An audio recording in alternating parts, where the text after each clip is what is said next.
ಓಂ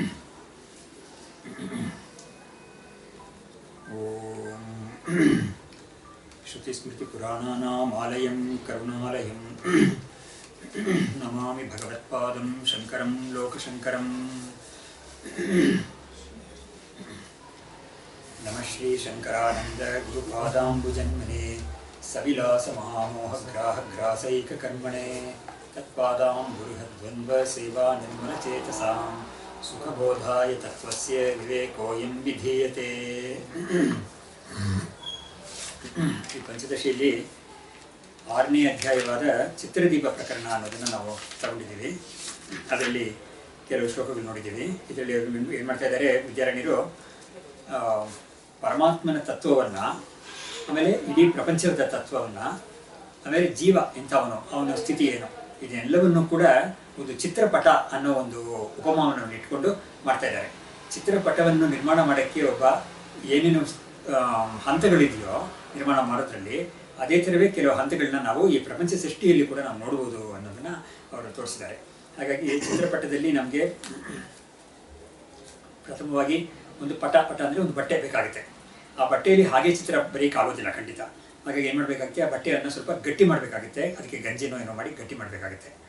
ಆಮೇಲೆ ಏನಾಗುತ್ತೆ ಅಂದರೆ, ಮೊದಲು ಒಗೆದಿರೋ ಒಳ್ಳೆ ಬಟ್ಟೆ, ಆಮೇಲೆ ಅದನ್ನು ಗಟ್ಟಿ ಮಾಡಲ್ಪಟ್ಟಿದ್ದು, ಆಮೇಲೆ ಅದ್ರ ಮೇಲೆ ಒಂದು ಔಟ್ಲೈನ್ಸ್ ಅಂತ ಹೇಳ್ತೀವಲ್ಲ ಅದನ್ನು ಬರೆಯೋದು, ಆಮೇಲೆ ಅದನ್ನು ಒಳಗಡೆ ಬಣ್ಣಗಳೆಲ್ಲ ಹಾಕಿ ತುಂಬೋದು. ಹೀಗೆ ಒಂದು 4 ಹಂತಗಳನ್ನ ನೋಡ್ತೀವಿ. ಅದೇ ಥರವೇ ಈ ಪ್ರಪಂಚ ಸೃಷ್ಟಿಯಲ್ಲಿ ಕೂಡ ಪರಮಾತ್ಮ ಅನ್ನೋದೇ, ಶುದ್ಧ ಚೈತನ್ಯ ಅನ್ನೋದೇ ಈ ಬಟ್ಟೆ ಅನ್ನೋದು. ಆಮೇಲೆ ಅದಕ್ಕೆ ಸ್ವಲ್ಪ ಗಟ್ಟಿಯಾಗಿ ಮಾಡೋದು ಅಂತ ಹೇಳಿದ್ರೆ ಅದನ್ನು ಈ ಹಿರಣ್ಯ ಗರ್ಭ ಇತ್ಯಾದಿಗಳೆಲ್ಲ ಹೇಳ್ತಾರೆ. ಆಮೇಲೆ ಅದನ್ನು ಔಟ್ಲೈನ್ ಮಾಡೋದು ಅಂತ ಹೇಳಿದ್ರೆ ಒಂದು ಸೂಕ್ಷ್ಮವಾದ ಒಂದು ಸೃಷ್ಟಿ, ಆಮೇಲೆ ಸ್ಥೂಲವಾದ ಎಲ್ಲ ಜೀವಗಳು ಹೊರಗಡೆ ಬರೋದು, ಕಾಣಿಸ್ಕೊಳ್ಳೋದು ಅಂತ. ಹೀಗೆ ಒಂದು ಇದು ರೀತಿಯನ್ನು ವ್ಯವಸ್ಥೆಯನ್ನು ಹೇಳಿದ್ದಾರೆ. ಅದರಲ್ಲಿ ನಾವು ಕೆಲವು ಶ್ಲೋಕಗಳನ್ನ ನೋಡಿದ್ವಿ. ಇವಾಗ 17ನೇ ಶ್ಲೋಕದ ತನಕ ಅವ್ರು ಏನು ಮಾಡಿದ್ರು, ಈ ಪರತತ್ವವನ್ನು ವಿಚಾರ ಮಾಡೋದು ಅನ್ನೋದು 2 ರೀತಿಯಾಗಿರುತ್ತೆ. ಅದರ ಜ್ಞಾನ ಅನ್ನೋದು, ವಿಚಾರದಿಂದ ಬರುವ ಜ್ಞಾನ 2 ರೀತಿಯಾಗಿರುತ್ತೆ. 15ನೇ ಶ್ಲೋಕದಲ್ಲಿ ಹೇಳಿದ್ದಾರೆ, ಪರೋಕ್ಷ ಚ ಅಪರೋಕ್ಷ ಇತಿ ವಿದ್ಯಾ ದ್ವೇಧ ವಿಚಾರಜ ತತ್ರ ಅಪರೋಕ್ಷ ವಿದ್ಯಾಪ್ತೌ ವಿಚಾರೋಯಂ ಸಮಾಪ್ಯತೆ. ವಿಚಾರದಿಂದ ಉಂಟಾಗುವ ಒಂದು ಜ್ಞಾನ ಅನ್ನೋದು ಯಾವುದೇ ವಿಚಾರ ತಗೊಂಡ್ರು ಕೂಡ ಅದರಲ್ಲಿ ಈ ಥರ ಹೇಳ್ಬೋದು ನಾವು. ಅದರಲ್ಲಿ ಮೊದಲು ಏನಾಗುತ್ತೆ, ಪರೋಕ್ಷ ಜ್ಞಾನ ಬರುತ್ತೆ, ಆಮೇಲೆ ಅಪರೋಕ್ಷ ಜ್ಞಾನ ಬರುತ್ತೆ. ಅಪರೋಕ್ಷ ಜ್ಞಾನ ಬಂದ ಮೇಲೆ ಇನ್ಮೇಲೆ ಆ ವಿಷಯದ ಬಗ್ಗೆ ವಿಚಾರ ಬೇಕಿರಲ್ಲ ಅಂತ. ಹಾಗಾಗಿ ನಾವು ಒಂದು ತಿಳುವಳಿಕೆಗೆ ಹೊರಟಿದ್ದೀವಿ, ಒಂದು ವಿಷಯನ ತಿಳ್ಕೊಳ್ಳೋಕ್ಕೆ ಅಂತ. ಆ ತಿಳುವಳಿಕೆ ಪಡ್ಕೊಳ್ಳೋದ್ರಲ್ಲಿ ಕೂಡ ಒಂದು ವಿಚಾರ ಇರುತ್ತೆ. ಆ ವಿಚಾರದಲ್ಲಿ ಕೂಡ 2 ಹಂತಗಳಿರುತ್ತೆ. ಒಂದು ಪರೋಕ್ಷ ಜ್ಞಾನ ಅಂತ ಮೊದಲು ಬರುತ್ತೆ, ಆಮೇಲೆ ಅಪರೋಕ್ಷ ಜ್ಞಾನ ಅಂತ ಬರುತ್ತೆ. ಅಪರೋಕ್ಷ ಜ್ಞಾನ ಬಂದ ಮೇಲೆ ಆ ವಿಚಾರ ಅನ್ನೋದು ಮುಕ್ತಾಯವಾಗುತ್ತೆ ಅಂತ. ಇದು ಕ್ರಮ. ಅದೇ ಕ್ರಮವಾಗಿ ಈ ಪರಮಾತ್ಮನ ಬಗ್ಗೆ ಜ್ಞಾನವನ್ನು ಪಡ್ಕೊಳ್ಳೋದ್ರಲ್ಲಿ ಕೂಡ ಇದೇ ಕ್ರಮ ಇದೆ ಅಂತ ತೋರಿಸಿದ್ರು. ಅದರಲ್ಲಿ ಪರೋಕ್ಷ ಜ್ಞಾನ ಎಂಥದ್ದು, ಅಪರೋಕ್ಷ ಜ್ಞಾನ ಎಂಥದ್ದು ಅನ್ನೋದಕ್ಕೆ 16ನೇ ಶ್ಲೋಕದಲ್ಲಿ ಹೇಳ್ತಾ ಇದ್ದಾರೆ, ಅಸ್ತಿ ಬ್ರಹ್ಮೇತಿ ಚೇದ್ವೇದ ಪರೋಕ್ಷ ಜ್ಞಾನಮೇವ ತತ್ ಅಹಂ ಬ್ರಹ್ಮೇತಿ ಚೇದ್ವೇದ ಸಾಕ್ಷಾತ್ಕಾರಸ್ಯ ಉಚ್ಯತೆ ಅಂತ. ಅಂದರೆ ವೇದದ ಒಂದು ಮಾತಿನಿಂದ, ಗುರುಗಳು ಅದನ್ನು ಉಪದೇಶ ಮಾಡಿರೋ ಒಂದು ರೀತಿಯಿಂದ ನಾವು ಬ್ರಹ್ಮ ಇದೆ ಖಂಡಿತ, ಅದ್ರ ಬಗ್ಗೆ ಸಂಶಯವೇ ಇಲ್ಲ. ಅದರಿಂದ ಬ್ರಹ್ಮ ಇದೆ ಅನ್ನೋದನ್ನು ತಿಳುವಳಿಕೆ ಇದೆಯಲ್ಲ, ಅದಕ್ಕೆ ಪರೋಕ್ಷ ಜ್ಞಾನ ಅಂತ ಹೆಸರು. ಆದರೆ ಅಷ್ಟು ಮಾತ್ರಕ್ಕೆ ನನಗೆ ಮೋಕ್ಷ ಬಂತು ಅಂತ ಹೇಳೋಕ್ಕಾಗಲ್ಲ. ಯಾಕಂದರೆ ಬ್ರಹ್ಮ ಇದೆ ಅಂತ ನಾನು ತಿಳ್ಕೊಂಡಿದ್ದೀನಿ, ಬಟ್ ನಾನು ಬ್ರಹ್ಮ ಅಂತ ತಿಳ್ಕೊಬೇಕಲ್ವಾ. ಅದು ಬಂದ್ರೇ ಮೋಕ್ಷ ಅಂತ ಆಗೋದು. ನನ್ನ ಸ್ಥಿತಿ ಏನು ಅಂತ ಬರಬೇಕು. ಹಾಗಾಗಿ ನಾನೇ ಬ್ರಹ್ಮ ಅಂತ ತಿಳ್ಕೊಂಡ್ರೆ, ಅಸ್ಥಿ ಬ್ರಹ್ಮ ಅಂತ ತಿಳ್ಕೊಂಡ್ರೆ ಬ್ರಹ್ಮ ಇದೆ ಅಂತ ತಿಳ್ಕೊಳ್ಳೋದು, ಅದು ಪರೋಕ್ಷ ಜ್ಞಾನ.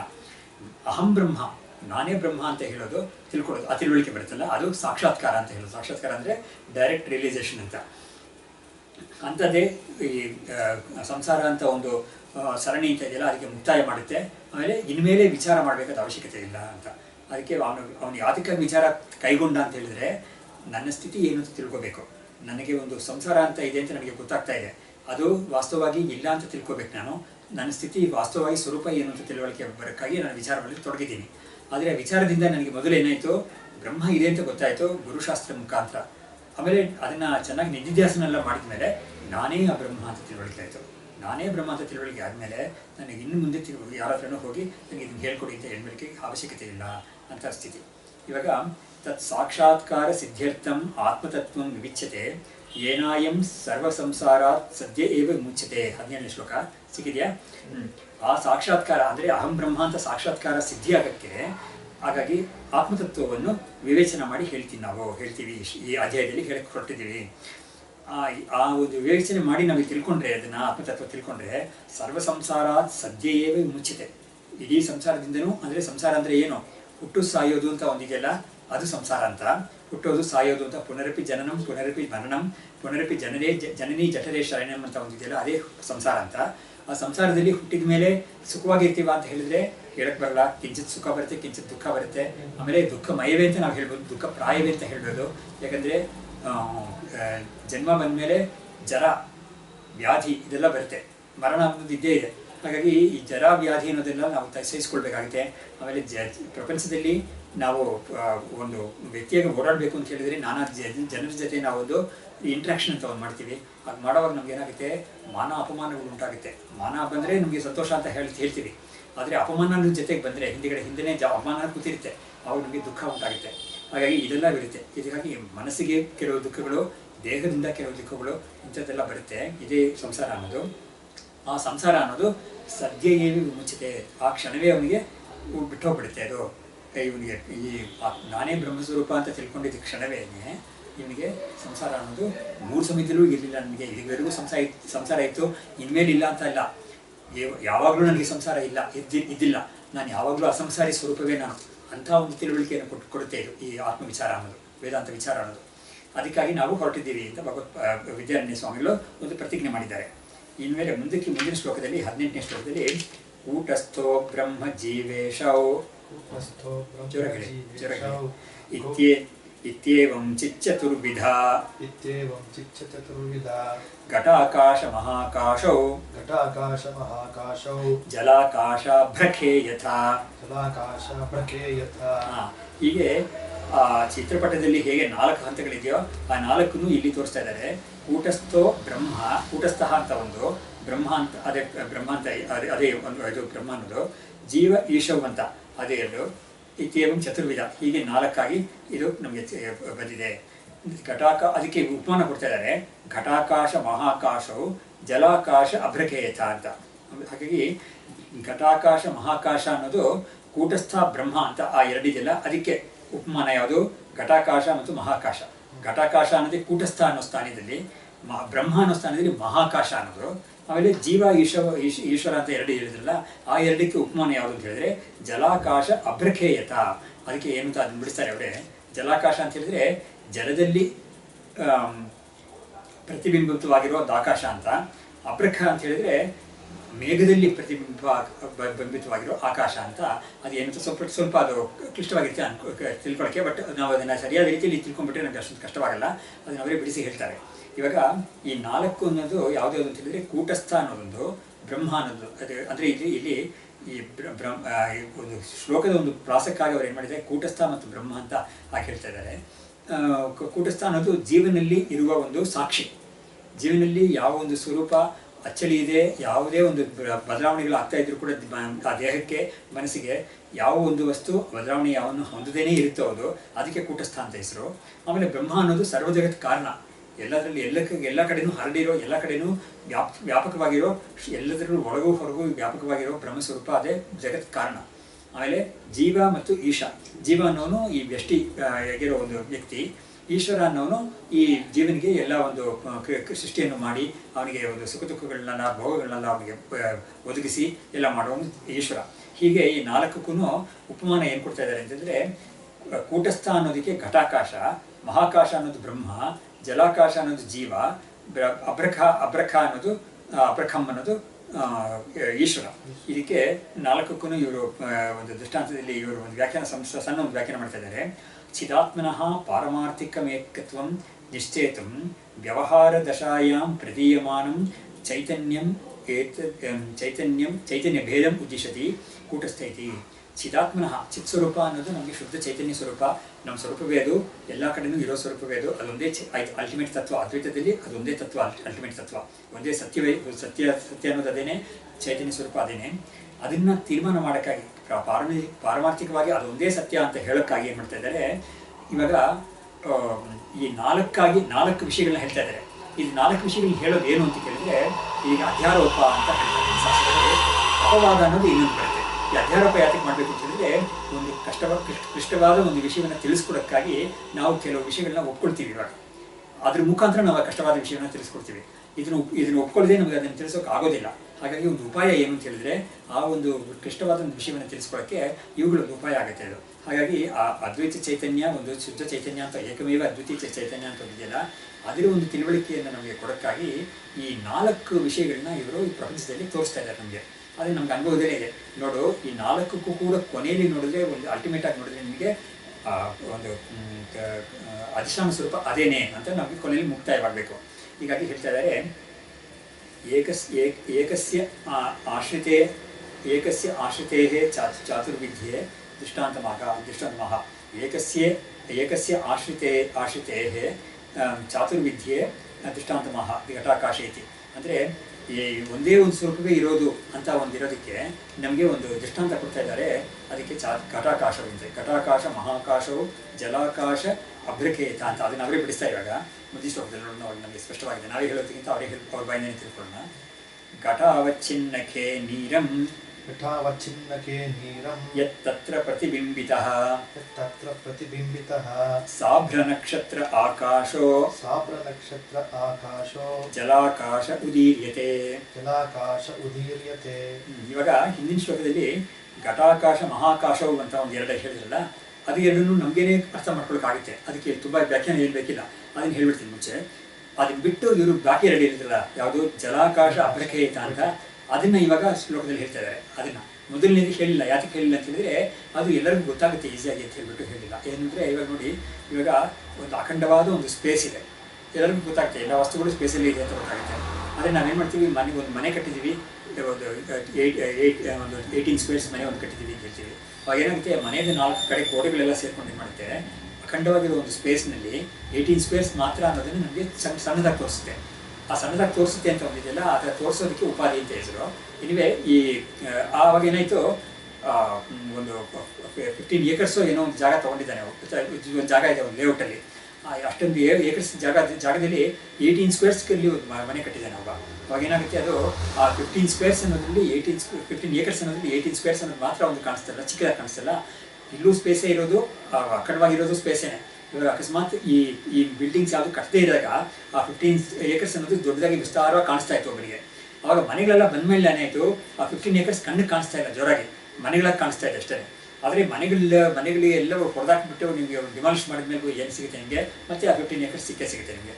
ಅದೇ ಥರವೇ ಇಲ್ಲೂ ಕೂಡ ಏನಾಗಿದೆ, ಅಖಂಡವಾದ ಚೈತನ್ಯ ಅಂತ ಒಂದಿದೆಯಲ್ಲ, ಅದು ಅಖಂಡವಾದ ಆಕಾಶ ಅಂತ. ಎಲ್ಲ ಕಡೆಯಿಂದ ಆಕಾಶ. ಇವಾಗ ಉಪಮಾನವನ್ನು ಮಾತ್ರ ಹೇಳ್ತೀನಿ.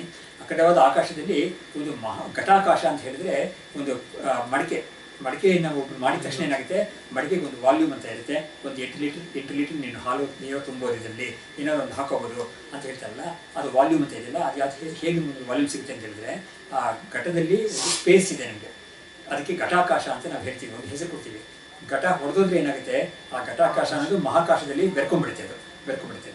ಅಷ್ಟೇ ತತ್ವ. ಅದರಿಂದ ಇದನ್ನು ನಮಗೆ ಅರ್ಥ ಮಾಡ್ಕೊಳ್ಳೋಕ್ಕಾಗುತ್ತೆ ಅನ್ನೋ ಕಾರಣದಿಂದ ಅದ್ರ ಬಗ್ಗೆ ಹೇಳಿದೆ. ಈ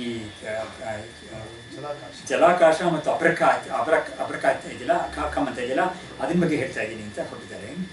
ವಿಚಾರಾತ್ ಲಭ್ಯತೆ ವಿದ್ಯಾ ಇತ್ಯುಕ್ತ. ವಿಚಾರದಿಂದ ವಿದ್ಯೆ ಸಿಗುತ್ತೆ. ಸರಿ, ಕೇಯಂ ವಿದ್ಯಾ ಬೇರೆ ಹೇಳ್ತಾ ಇದ್ದೀನ. ಒಂದು ಪೇಜ್ ಇಟ್ಟಕ್ಕೆ ಹೀಗೆ ಹೋಗ್ಬೇಕು. ಘಟಾವಚ್ಛಿನ್ನಸ್ಯ ಘಟಾಕಾಶಸ್ಯ ತದನವಚ್ಛಿನ್ನಸ್ಯ ಚ ಮಹಾಕಾಶಸ್ಯ ಪ್ರಸಿದ್ಧತ್ವಾತ್ ತೌ ವಿಹಾಯ ಅಪ್ರಸಿದ್ಧಂ ಜಲಾಕಾಶಂ ವ್ಯುತ್ಪಾದಯತಿ ಘಟಾವಚ್ಛಿನ್ನೇತಿ. ಅದೇ ಹೇಳಿದ್ನಲ್ಲ, ಘಟಾವಚ್ಛಿನ್ನ ಆಕಾಶ ಮತ್ತು ಘಟಾಕಾಶ. ಘಟಾವಚ್ಛಿನ್ನಸ್ಯ ಘಟಾಕಾಶಸ್ಯ ತದನವಚ್ಛಿನ್ನಸ್ಯ ಮಹಾಕಾಶಸ್ಯ. ಅಂದರೆ ಘಟಾಕಾಶ ಅಂತ ಯಾವಾಗ ಹೇಳ್ತೀವಿ ಅಂತ ಹೇಳಿದ್ರೆ, ಒಂದು ಕೊಡ ಮಾಡಿದ ತಕ್ಷಣ ಘಟಾಕಾಶ ಅಂತ ಒಳಗಡೆ ಒಂದು ನಿರ್ಮಾಣ ಆಗೋಗುತ್ತೆ. ಒಂದು ಮನೆ ಕಟ್ಟಿದ ತಕ್ಷಣ ಅದ್ರಲ್ಲಿ ಬಂದ್ಬಿಟ್ಟು ಒಂದು 8x8 ರೂಮ್ ಅಂತ ಬಂದ್ಬಿಡುತ್ತೆ, ಒಂದು 10x15 ಹಾಲ್ ಅಂತ ಒಂದು ಬಂದ್ಬಿಡುತ್ತೆ. ಆ ಮನೆ ಕಟ್ಟಿದ ತಕ್ಷಣ ಕಟ್ಟದೇ ಇದ್ದಾಗ ಏನಾಗುತ್ತೆ, ಮಹಾಕಾಶವೇ ಉಳಿಸ್ಕೊಂಡಿರುತ್ತೆ. ಅದೆರಡು ನಮಗೆ ಅರ್ಥ ಮಾಡ್ಕೊಳ್ಳೋಕ್ಕಾಗುತ್ತೆ. ಅದು ಪ್ರಸಿದ್ಧವಾಗೇ ಇದೆ. ಇದು ಅಂದರೆ ಅವಚ್ಛಿನ್ನ ಅಂತ ಹೇಳಿದ್ರೆ ಒಂದು ಲಿಮಿಟೇಷನ್, ಒಂದು ಲಿಮಿಟೇಷನ್. ಆ ಲಿಮಿಟೇಷನ್ ಸೇರಿಸಿದ್ರೆ ಅವಚ್ಛಿನ್ನ ಅಂತ ಶಬ್ದ ಇದೆ. ಲಿಮಿಟೇಷನ್ ಅಂತ ಸೇರಿಸಿದ ತಕ್ಷಣ ಏನಾಗುತ್ತೆ, ಒಂದು ದೊಡ್ಡದಾಗಿರೋ ಒಂದು ಅಲ್ಪ ಪ್ರಮಾಣದಲ್ಲಿ ಒಂದು ಸಣ್ಣದಾಗಿ ಕಾಣಿಸುತ್ತೆ. ಅದು ಅನವಿಚ್ಛಿನ್ನ, ಯಾವ ಲಿಮಿಟೇಷನ್ ಇಲ್ಲದೆ ಹೋದರೆ ಅದು ದೊಡ್ಡದಾಗಿ ಮಹತ್ತಾಗಿ ಕಾಣಿಸುತ್ತೆ ನಮಗೆ ಅಂತ. ಅದೆರಡು ಕೂಡ ಪ್ರಸಿದ್ಧವಾಗಿದೆ ನಮಗೆ. ಹಾಗಾಗಿ ಅದನ್ನು ಬಿಟ್ಟು ಅಪ್ರಸಿದ್ಧವಾಗಿರೋ ಈ ಜಲಾಕಾಶವನ್ನು ಹೇಳ್ಕೊಟ್ಟಿದ್ದಾರೆ. ಜಲಾಕಾಶ ಅಂತ ಹೇಳಿದ್ರೆ ಏನು ಅಂತ ಹೇಳಿದ್ರೆ, ಸಾಭ್ರ ನಕ್ಷತ್ರ ಆಕಾಶ ಜಲಾಕಾಶ ಉದೀರ್ಯತೆ. ಅಂದರೆ साप्र नक्षत्र आकाशः घटावच्छिन्ने नीरं घटावच्छिन्नखे नीरं यत् तत्र प्रतिबिंबतः साप्ರ ನಕ್ಷತ್ರ ಆಕಾಶಃ ಜಲಾಕಾಶ ಉದೀಯತೆ ನೋಡಿ ಇವಾಗ ಒಂದು ಕೊಡದಲ್ಲಿ ಒಂದು ಸ್ವಲ್ಪ ನೀರು ಹಾಕಿದ್ದೀವಿ ಅಂತ ಇಟ್ಕೊಳ್ಳೋಣ ತುಂಬಿದೆ ಒಂದು ಕೊಡದಲ್ಲಿ ಅಥವಾ ಒಂದು ದೊಡ್ಡ ಒಂದು ಕೊಡದ ಪ್ಲೇನ್ ಇಟ್ಕೊಳ್ಳೋಣ ಅದರಲ್ಲಿ ನೀರು ತುಂಬಿದೆ ಅವಾಗ ಏನಾಯಿತು ತುಂಬಿರೋ ನೀರಲ್ಲಿ ನಮಗೆ ಒಂದು ರಿಫ್ಲೆಕ್ಷನ್ ಕಾಣಿಸ್ತದೆ ಆಚೆ ಇಟ್ಟಿದ್ದೀವಿ ಅಂಗಳದಲ್ಲಿ ಇಟ್ಟಿದ್ದೀವಿ ಅಂತ ಇಟ್ಕೊಳ್ಳೋಣ ಅವಾಗ ಏನಾಗುತ್ತೆ ನೀರಲ್ಲಿ ನಮಗೆ ಆಕಾಶ ಕಾಣಿಸುತ್ತೆ ಅದರಲ್ಲಿ ಆಕಾಶದ ಒಂದು ಪ್ರತಿಬಿಂಬ ಬಿಡುತ್ತೆ ಅಕಸ್ಮಾತ್ ರಾತ್ರಿ ಆಗಿದ್ದರೆ ಆಕಾಶದಲ್ಲಿ ನಕ್ಷತ್ರಗಳು ಕೂಡ ಇಲ್ಲಿ ಕಾಣಿಸುತ್ತೆ ನಮಗೆ ಹಾಗಾಗಿ ಆಮೇಲೆ ಅಲ್ಲಿ ಆಕಾಶದಲ್ಲಿ ಮೇಘಗಳಿದ್ರೆ ಅದು ಕೂಡ ನಮಗೆ ಇಲ್ಲಿ ಕಾಣಿಸುತ್ತೆ ಹಾಗಾಗಿ ಈ ನೀರು ಅನ್ನೋದು ಒಂದು ರಿಫ್ಲೆಕ್ಟಿಂಗ್ ಮೀಡಿಯಂ ಅದು ಆ ರಿಫ್ಲೆಕ್ಟಿಂಗ್ ಮೀಡಿಯಮಲ್ಲಿ ಏನು ರಿಫ್ಲೆಕ್ಷನ್ ಆಗುತ್ತೆ ಅಂತ ಕೇಳಿದ್ರೆ ಆಕಾಶ ರಿಫ್ಲೆಕ್ಟ್ ಆಗುತ್ತೆ ಆಕಾಶದಲ್ಲಿ ಮೇಘ ರಿಫ್ಲೆಕ್ಟ್ ಆಗುತ್ತೆ ಮತ್ತು ನಕ್ಷತ್ರಗಳು ರಿಫ್ಲೆಕ್ಟ್ ಆಗುತ್ತೆ ಹೀಗೆ ರಿಫ್ಲೆಕ್ಟ್ ಆಗುತ್ತೆ ಅಂತ ಒಂದು ಇದೆಯಲ್ಲ ಅದಕ್ಕೆ ಆ ರಿಫ್ಲೆಕ್ಷನ್ಗೆ ಜಲಾಕಾಶ ಅಂತ ಹೇಳ್ತಾ ಇದ್ದಾರೆ ಹೌದು ಜಲಾಕಾಶ ಅಂತ ಯಾಕಂದರೆ ಜಲದಲ್ಲಿ ನಮಗೆ ಆಕಾಶ ಒಂದು ರಿಫ್ಲೆಕ್ಷನ್ ಆಗ್ತಾ ಇದೆಯಲ್ಲ ಎಂಥ ಆಕಾಶ ನಕ್ಷತ್ರ ಮೇಘಗಳೆಲ್ಲ ಕೂಡಿರೋ ಆಕಾಶ ಒಂದು ಜಲದಲ್ಲಿ ರಿಫ್ಲೆಕ್ಟ್ ಆಗ್ತಾ ಇದೆಯಲ್ಲ ಅದಕ್ಕೆ ಜಲಾಕಾಶ ಅಂತ ಹೇಳ್ತಾರೆ ಹಾಗಾಗಿ ನಾವು ಘಟಾಕಾಶಕ್ಕೂ ಜಲಾಕಾಶಕ್ಕೂ ಕನ್ಫ್ಯೂಸ್ ಮಾಡ್ಕೋಬಾರ್ದು ಘಟಾಕಾಶ ಅಂದರೆ ಏನು ಅಂತ ಹೇಳಿದ್ರೆ open space empty space that is available in a pot or a vessel ಅದಕ್ಕೆ ಘಟಾಕಾಶ ಅಂತ ಹೇಳ್ತೀವಿ ಅದರಲ್ಲಿ ನೀರು ತುಂಬಿದ ಮೇಲೆ ಏನಾಗುತ್ತೆ ಆ ನೀರಲ್ಲಿ ಸಾಕ್ಷಾತ್ ಆಕಾಶದ ಒಂದು ಬ್ಲೂನೆಸ್ ಎಲ್ಲ ಕಾಣಿಸುತ್ತೆ ನಮಗೆ ನಕ್ಷತ್ರ ಕಾಣಿಸುತ್ತೆ ಅಂಥ ಒಂದು ನೀರಿದೆಯಲ್ಲ ಆ ನೀರಲ್ಲಿ ಕಾಣಿಸ್ತಾ ಇರೋ ಆ ಆಕಾಶಕ್ಕೆ ಜಲಾಕಾಶ ಅಂತ ಹೆಸರು ಅಂತ ಹೇಳಿದ್ರು ಇವಾಗ ನಮಗೆ ಅರ್ಥ ಆಗ್ತಲ್ವಾ ಘಟಾವಚ್ಛಿನ್ನೆ ಆಕಾಶೇ ಯದುದಕಮಸ್ತಿ ತತ್ರ ಜಲೆ ಪ್ರತಿಬಿಂಬಿತಃ ಅಭ್ರನಕ್ಷತ್ರ ಸಹಿತಃ ಆಕಾಶಃ ಜಲಾಕಾಶ ಇತ್ಯುಚ್ಯತೆ ಅಲ್ಲಿ ಪ್ರತಿಬಿಂಬಿತವಾಗಿರೋ ಆಕಾಶ ಯಾವುದು ಮೇಘಗಳ ಸಮೇತ ನಕ್ಷತ್ರಗಳ ಸಮೇತ ಒಂದು ಪ್ರತಿಬಿಂಬ ಆಗ್ತಾ ಇದೆಯಲ್ಲ ಅದಕ್ಕೆ ಮಾತ್ರ ಜಲಾಕಾಶ ಅಂತ ಹೇಳ್ತಾ ಇದ್ದಾರೆ ಯಾಕಂದ್ರೆ ಜಲಾಕಾಶ ಜೀವ ಆಗುತ್ತಾ ಜಲಾಕಾಶ ಅನ್ನೋದು ಜೀವ ಕರೆಕ್ಟ್ ಮುಂದಕ್ಕೆ ಹೋಗೋಣ ಮುಂದಿನ ಶ್ಲೋಕದಲ್ಲಿ ಮಹಾಕಾಶಸ್ಯ ಮಧ್ಯೆ ಯನ್ಮೇಘಮಂಡಲಮೀಕ್ಷ್ಯತೆ ಪ್ರತಿಬಿಂಬತಯಾ ತತ್ರ ಮೇಘಾಕಾಶೋ ಜಲೇ ಸ್ಥಿತಃ ಇಲ್ಲಿ ಇವಾಗ ಇನ್ನೊಂದಿದೆಯಲ್ಲ ಅಬ್ರಖೆ ಅಂತ ಹೇಳಿದ್ರಲ್ಲ ಅಬ್ರಕಮ್ ಅಂತ ಹೇಳಿದ್ರ ಅಬ್ರಕಮ್ ಅಂತ ಹೇಳಿದ್ರ 18ನೇ ಶ್ಲೋಕದಲ್ಲಿ ಅದೇನು ಮೇಘಾಕಾಶ ಅನ್ನೋದು ಕಮ್ ಅಂದರೆ ಮೇಘ ಆಕಾಶ ಅಂತ ಅಬ್ರ ಅಂದರೆ ಮೇಘ ಅಂತ ಸೊ ಮೇಘದಲ್ಲಿರೋ ಆಕಾಶ ಯಾವುದು ಅಂತ ಕೇಳಿದ್ರೆ ಹೇಳ್ತಾ ಇದ್ದಾರೆ ಮಹಾಕಾಶಸ್ಯ ಮಧ್ಯೆ ಮಹಾಕಾಶ ಅಂತ ನಾವು ಯಾವುದೊಂದು ಅಖಂಡ ಸ್ಪೇಸ್ ನೋಡ್ತಿದ್ವೋ ಅದರಲ್ಲಿ ಏನು ಮೇಘಮಂಡಲ ವೀಕ್ಷತೆ ಅಲ್ಲಿ ನಮಗೆ ಒಂದು ಮೇಘಮಂಡಲ ಕಾಣಿಸುತ್ತೆ ಒಂದು ಗ್ರೂಪ್ ಆಫ್ ಕ್ಲೌಡ್ಸ್ ಕಾಣಿಸುತ್ತೆ ಅದರಲ್ಲಿ ಪ್ರತಿಬಿಂಬತೆಯ ತತ್ರ ಮೇಘಾಕಾಶೋ ಜಲೇ ಸ್ಥಿತಃ ಅಂದರೆ ಈ ಮೇಘಮಂಡಲದಲ್ಲಿ ನೋಡಿ ಮೇಘಮಂಡಲ ಅಂದ ತಕ್ಷಣ ಏನದು ಇಟ್ ಕಂಟೈನ್ಸ್ ವಾಟರ್ ಇದು ರೈನ್ ಅದೇ ತಾನೇ ಬಿಡಿಸೋದು ಬಟ್ ಈ ಮೇಘದಲ್ಲಿ ಏನಿರುತ್ತೆ ಜಲ ಇರುತ್ತೆ ಆ ಜಲ ನಮಗೆ ಈ ಥರ ಲಿಕ್ವಿಡ್ ಆಗಿರಲ್ಲ ಅಂತ ಹೇಳ್ತಾರೆ ಅದು ಗಟ್ಟಿಯಾಗಿರುತ್ತೆ ಒಂಥರ ಡ್ರಾಪ್ ಇದು ಒಂದು ಟೈಪ್ ಆಫ್ ಕ್ಯೂಬ್ಸ್ ಥರ ಇರುತ್ತೆ ಇಟ್ಕೊಳ್ಳೋಣ ಆ ಫಾರ್ಮಲ್ಲಿ ಇರ್ತಾರೆ ಆಮೇಲೆ ಏನಕ್ಕೆ ಜೋರ ಗಾಳಿ ಬೀಸಿದಾಗ ಏನಾಗುತ್ತೆ ಅದು ಸ್ವಲ್ಪ ಪುಡಿಯಾಗಿ ಸ್ವಲ್ಪ ಮೆಲ್ಟ್ ಆಗಿ ನಮಗೆ ಜೋರಾಗಿ ನೀರಾಗಿ ಬೆಳೀತದೆ ಮಳೆಯಾಗಿ ಬೆಳೀತದೆ ಕೆಲವು ಸತಿ ಆನೆಕಲ್ಲಿಗೆ ಮಳೆ ಕೂಡ ಬೀಳ್ತದೆ ಅಂತ ಹೇಳ್ತೀವಿ ಸೊ ಹೀಗೆ ಈ ಆ ಒಂದು ಮೇಘದಲ್ಲಿ ಯಾವ ಒಂದು ನೀರಿದೆಯೋ ಗಟ್ಟಿಯಾಗಿರೋ ನೀರು ಅದರಲ್ಲಿ ಆಕಾಶದ ಒಂದು ರಿಫ್ಲೆಕ್ಷನ್ ಬೀಳ್ತಲ್ಲ ಯಾಕಂದರೆ ಆ ಮೇಘ ಕೂಡ ಇಟ್ಸ್ ನಾಟ್ ಸಮಥಿಂಗ್ ಕವರ್ಡ್ ನಮಗೆ ಇಲ್ಲಿಂದ ಒಂದು ವೆಸಲ್ ಥರ ಕಾಣಿಸ್ತಾ ಇದು ಆ್ಯಕ್ಚುಲಿ ಮೇಲ್ಗಡೆ ಏನು ಕವರಿಂಗ್ ಅಂತ ಏನಿರಲ್ಲ ಅದಕ್ಕೆ ಅದ್ರದ್ದು ಆಕಾಶದ ಒಂದು ರಿಫ್ಲೆಕ್ಷನ್ ಬೆಳೀತಾ ಇದೆ ಇಲ್ಲಿ ಹಾಗಾಗಿ ಅಂಥ ಒಂದು ರಿಫ್ಲೆಕ್ಷನ್ಗೆ ಅಬ್ರಕಮ್ ಅಂತ ಹೇಳಿದ್ರು ಅಬ್ರ ಆಕಾಶ ಅಂತ ಹೇಳಿದ್ರು ಅಬ್ರ ಅಂತ ಹೇಳಿದ್ರೆ ಮೇಘ ಅಂತ ಮೇಘದಲ್ಲಿ ಕಾಣಿಸ್ಕೊಳ್ಳೋ ಆಕಾಶ it's not that the space available in ಮೇಘ ಅಂತ ಹೇಳ್ತಾ ಇಲ್ಲ the space reflected the sky the space reflected in the ಮೇಘ ಇಸ್ ಕಾಲ್ಡ್ ಮೇಘಾಕಾಶ ಅದನ್ನು ಹೇಳಿದರು ಅತ್ರ ಆಕಾಶ ಅಭ್ರಾಕಾಶಂ ಉತ್ಪಾದಯತಿ ತತ್ರ ಮೇಘಮಂಡಲೇ ಜಲಂ ತಸ್ಮಿನ್ ಇತ್ಯರ್ಥಃ ಆ ಮೇಘಮಂಡಲದಲ್ಲಿ ಜಲ ಇದೆಯಲ್ಲ ಆ ಜಲದಲ್ಲಿ ಆಕಾಶದ ಒಂದು ಪ್ರತಿಬಿಂಬ ಬೀಳುತ್ತಲ್ಲ ಅದು ಅಭ್ರಾಕಾಮ್ ಅಂತ ಹೇಳಿದ್ರು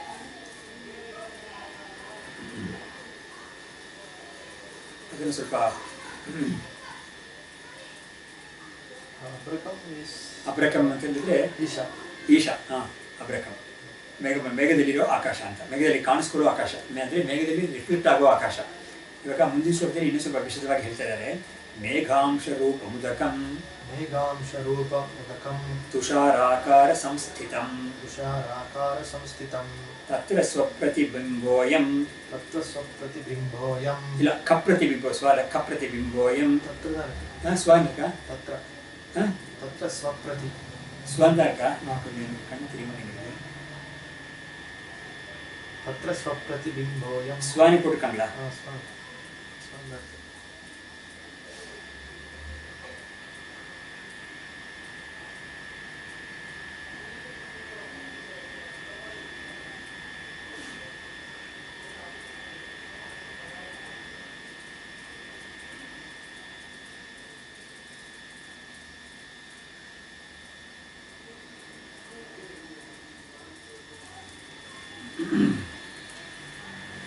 ಬುಕ್ ಹಿಡಿತೀನಿ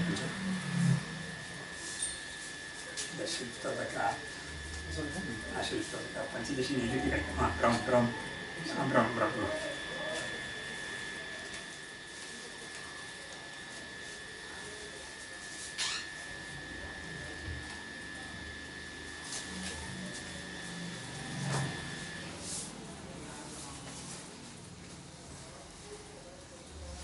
ಕಾಂದಾರಕ್ಕೆ ತೆಳ್ಳೆಳು ತಿಲಕಂ ಜಲಂ ತಾನ್ ಮೇಘತಿನಾಂಶಗಳಾಗಿ ಅದು ಜಲಮಾನ ವಿನಾಲದಿಂದ ಆಕಾಶದ ಪ್ರತಿಮಂ ಕಾದಾರಕ್ಕೆ ಅಂದು ಮುಖ್ಯ ಸ್ವಾನ್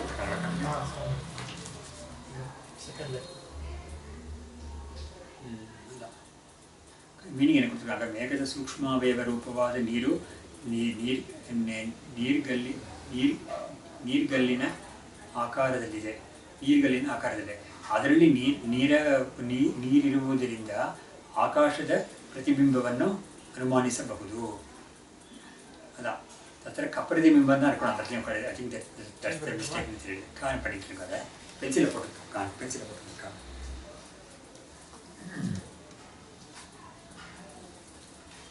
காதா ஏன்னா அப்ரகம் தான் கொடுத்துருக்காங்க அதனால லாஜிக்கலாகவும் காந்தா வரணும் சொப்ரதிபிம்பம்னு வர மீனிங் இருக்காது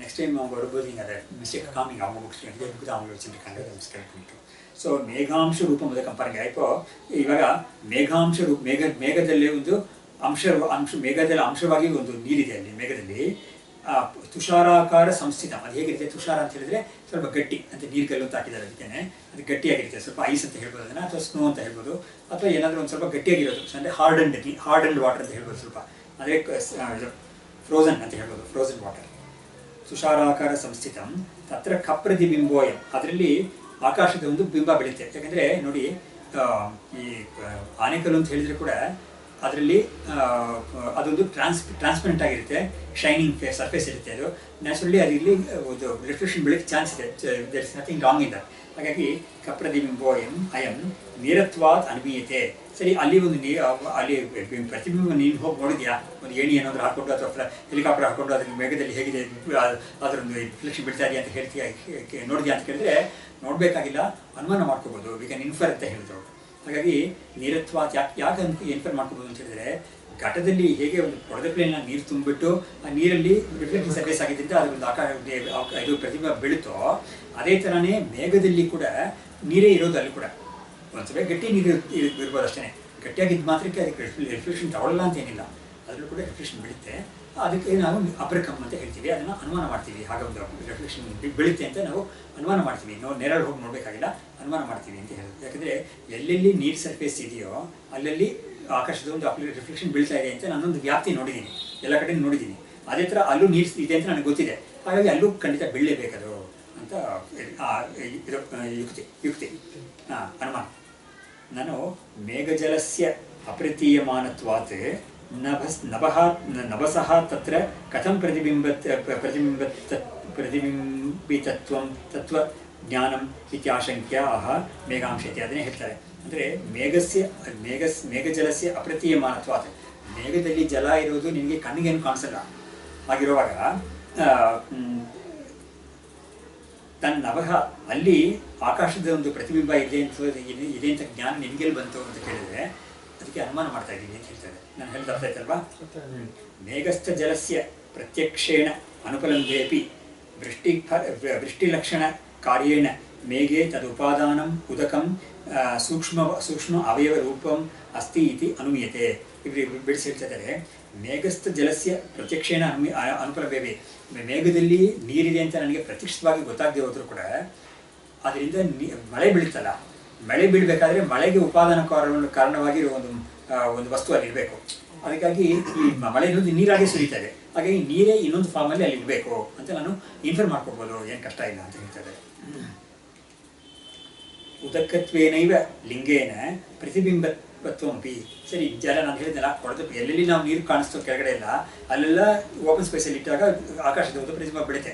ಅದೇ ಥರನೇ ಆ ಒಂದು ಮೇಲ್ಗಡೆ ಇರುವ ಓಪನ್ ಸ್ಪೇಸಲ್ಲಿ ಆ ಒಂದು ಮೇಘ ಇದೆ, ಮೇಘದಲ್ಲಿ ಜಲ ಇದೆ ಅಂತ ನನಗೆ ಗೊತ್ತಾಗಿದೆ. ಆ ಜಲದಲ್ಲಿ ಖಂಡಿತ ಆಕಾಶದ ಒಂದು ಪ್ರತಿಬಿಂಬ ಬಿದ್ದೇ ಬೀಳುತ್ತೆ, ಇದ್ದೇ ಇದೆ ಅಂತ ನಾನು ತೀರ್ಮಾನ ಮಾಡ್ಕೋಬೋದು. ವಿಮತಂ ಜಲಂ ಆಕಾಶ ಬಿಂಬವತ್ ಭವತಿ ಭವಿತುಮರ್ಹತಿ ಜಲತ್ವಾತ್ ಘಟಗತ ಜಲವತ್ ಇತಿ ಅನುಮಾನೇನ ಮೇಘಾಂಶರೂಪೇ ಜಲೇ ಅಪಿ ಆಕಾಶ ಪ್ರತಿಬಿಂಬ ಸದ್ಭಾವೋ ಅವಗಮ್ಯತೆ ಇತ್ಯರ್ಥಃ. ಇದನ್ನೇ ಅವರು ಏನು ಮಾಡ್ತಾರೆ, ತರ್ಕದಲ್ಲಿ ಲ್ಯಾಂಗ್ವೇಜಲ್ಲಿ ಹೇಳ್ತಾ ಇದ್ದಾರೆ. ತರ್ಕದಲ್ಲಿ ಏನು ಮಾಡ್ತಾರೆ, ಒಂದು ಪ್ರತಿಜ್ಞಾ ಹೇಳ್ತಾರೆ, ಪ್ರತಿಜ್ಞಾ ಒಂದು ಹೇತು ಹೇಳ್ತಾರೆ, ಆಮೇಲೆ ಒಂದು ದೃಷ್ಟಾಂತ ಹೇಳ್ತಾರೆ. ಮೂರಕ್ಕೆ ಇಟ್ಕೋಬೋದು, ಇನ್ನೂ 2 ಅವಯವ ಇದೆ, ಅದನ್ನು ಹೇಳದೆ ಹೋದರೂ ಕೂಡ ಈ 3 ಇದ್ದೇ ಇರುತ್ತೆ. ಹಾಗಾಗಿ ಇಲ್ಲಿ ಕೂಡ ಒಂದು ಅನುಮಾನ ಮಾಡ್ತಾ ಇದ್ದೀವಿ ನಾವು. ಏನು ಅಂತ ಹೇಳಿದ್ರೆ, ವಿಮತಂ ಜಲಂ. ವಿಮತಂ ಅಂತ ಹೇಳಿದ್ರೆ ಯಾವುದ್ರ ಬಗ್ಗೆ ನಾವು ಒಂದು ವಿವಾದ ಒಂದು ಎನ್ಕ್ವೈರಿ ಅಂತ ಮಾಡಿದ್ದೀವೋ ಅದು ವಿಮತಂ ಜಲಂ. ಅದು ಜಲಂ ಆಕಾಶ ಬಿಂಬವತ್ ಭವಿತುಮರ್ಹತಿ. ಅಂದರೆ ಜಲ ಅನ್ನೋದು ಇದು ಆಕಾಶ ಬಿಂಬವತ್ ಅಂತ ಹೇಳಿದ್ರೆ ಆಕಾಶದ ಬಿಂಬದಿಂದ ಕೂಡಿರುವುದು ಅಂತ ಹಾಗೆ ಇರಬೇಕದು. ಆಕಾಶದ ಪ್ರತಿಬಿಂಬದಿಂದ ಕೂಡಿರ್ಬೇಕಾ ನೀರು, ಯಾವುದೋ ಮೇಘದಲ್ಲಿರೋ ನೀರು ಆಕಾಶದ ಪ್ರತಿಬಿಂಬ ಇದ್ದೇ ಇರಬೇಕಲ್ಲಿ ಅಂತ ಒಂದು ಪ್ರತಿಜ್ಞೆ ಮಾಡ್ತಾ ಇದ್ದಾನೆ ಭವಿತುಮರ್ಹತಿ. ಜಲತ್ವ ಏನು ಹೇತು, ನಿನಗೆ ಯಾವ ಕಾರಣದಿಂದ ನಿನಗೆ ಹೇಳ್ತೀಯ ಪ್ರತಿಜ್ಞೆ ಮಾಡ್ತೀಯ ಅಂತ ಹೇಳಿದ್ರೆ, ಅದು ನೀರಾಗಿರುತ್ತೆ, ನೀರಿದೆ ಅಂತ ಗೊತ್ತಾಗ್ತಾ ಇರೋದ್ರಿಂದ. ಎಲ್ಲಿ ನಾನು ನೀರು ನೋಡಿದ್ದೀನೋ ಅಲ್ಲೆಲ್ಲ ಪ್ರತಿಬಿಂಬ ಬೆಳೀತಿ ಅಂತ ನನಗೆ ಗೊತ್ತಾಗಿದೆ. ಹಾಗಾಗಿ ಘಟಗತ ಜಲವತೆ. ಅದಕ್ಕೆ ಉದಾಹರಣೆ ಏನು ಕೊಡ್ತೀಯ, ಉಪಮಾನ ಉದಾಹರಣೆ ಏನು ಕೊಡ್ತೀಯ ಅಂತ ಹೇಳಿದ್ರೆ, ದೃಷ್ಟಾಂತ ಏನು ಕೊಡ್ತೀಯ ಅಂತ ಹೇಳಿದ್ರೆ, ಜಲಗತ ನೀರವತೆ ಘಟಗತ ಜಲವತೆ. ಒಂದು ಪಾತ್ರೆಯಲ್ಲಿಯೋ ಅಥವಾ ಒಂದು ಕೊಡದಲ್ಲೋ ಹಿಡಿದಿರೋ ನೀರು ಥರನೇ ಆ ನೀರು ಕೂಡ ಇರುತ್ತೆ. ಹಾಗಾಗಿ ಇಲ್ಲಿ ಹೇಗೆ ಇದು ಬರುತ್ತೋ ಅದು ರಿಫ್ಲೆಕ್ಷನ್ ಇದೆಯೋ ಆಕಾಶದ್ದು, ಅದೇ ಥರ ಅಲ್ಲೂ ಕೂಡ ರಿಫ್ಲೆಕ್ಷನ್ ಇರಬೇಕು ಅಂತ ಇರುತ್ತೆ ಅಂತ ಅವನು ಒಂದು ತೀರ್ಮಾನ ಮಾಡ್ತಾನೆ. ಮೇಘಾಂಶ ರೂಪೇ ಜಲೆ ಅಪಿ ಆಕಾಶ ಪ್ರತಿಬಿಂಬ ಸದ್ಭಾವೋ ಅವಗಮ್ಯತೆ. ಅದರಿಂದ ಅಲ್ಲೂ ಕೂಡ ನೀರಿರುತ್ತೆ, ಆಕಾಶದ ಒಂದು ಪ್ರತಿಬಿಂಬ ಆ ನೀರಲ್ಲೂ ಕೂಡ ಬೆಳೀತೆ ಅಂತ ನನಗೆ ತಿಳ್ಕೊಳ್ಬೋದು ಅಂತ ಹೇಳ್ತಾನೆ. ಅವಗಮ್ಯತೆ ಅಂತ ತಿಳ್ಕೊಬೋದು. It's not doubt, it is not indecisive knowledge, it is not uncertain knowledge, it is certain knowledge. ಅದಕ್ಕೆ ಇದು ಪ್ರಮಾಣವೇ. ಅನುಮಾನ ಅನ್ನೋದು ಕೂಡ ಪ್ರಮಾಣವೇ. ಪ್ರತ್ಯಕ್ಷ ಹೇಗೆ ಪ್ರಮಾಣವೋ ಅನುಮಾನ ಕೂಡ ಪ್ರಮಾಣವೇ. ಹಾಗಾಗಿ ಅನುಮಾನದಿಂದ ನಾನು ಇದನ್ನು ತೀರ್ಮಾನ ಮಾಡ್ಬೋದು ಅಂತ ಅವನು ಹೇಳಿದ. ಇಲ್ಲಿ ನಿಲ್ಲಿಸಿರೋಣ. ಹೇಳಿ. ಜಲಾಕಾಶ ಜೀವನ್ನು ಹೋಲಿಸಿದ್ದಾರೆ. ಮೇಘಾಕಾಶವನ್ನು ಹೇಗೆ ಅವರು ಈಶಕ್ಕೆ ಹೋಲಿಸ್ತಾರೆ? ಅದೇ ಇಲ್ಲಿ ಒಂದಿಗೆ ಏನು ಹೇಳ್ಬೋದು ಅಂತ ಹೇಳಿದ್ರೆ, ಈ ಘಟಾಕಾಶ ಅನ್ನೋದು ಒಂದು ಮೇಘಾಕಾಶ ಮೇಲಿದೆ ಅಂತ ಒಂದು ಕಾರಣ ಹೇಳ್ಬೋದು. ಉಪರಿ ಇದೆ, ಎಲ್ಲದಕ್ಕೂ ಮೇಲ್ಗಡೆ ಇದೆ ಅದು. ಇದರ ಒಂದು ಸ್ಪರ್ಶ ಇಲ್ಲದೆ ಇದೆ ಅದು. ಆ ಥರ ಒಂದು ಹೇಳ್ಬೋದು ನಾವು. ಇದರ ಪ್ರಪಂಚದಲ್ಲಿರೋ ಈ ಭೂಲೋಕದ ಪ್ರಪಂಚ ಸ್ಪರ್ಶ ಇಲ್ಲದೆ ಅದು ಮೇಲಕ್ಕಿದೆ ಅಂತ ನಾವು ಹೇಳ್ಬೋದು. ಹಾಗಾಗಿ ನಾವು ಆ ಒಂದು ಕಾರಣ ಇಟ್ಕೊಂಡು ಹೇಳ್ಬೋದು.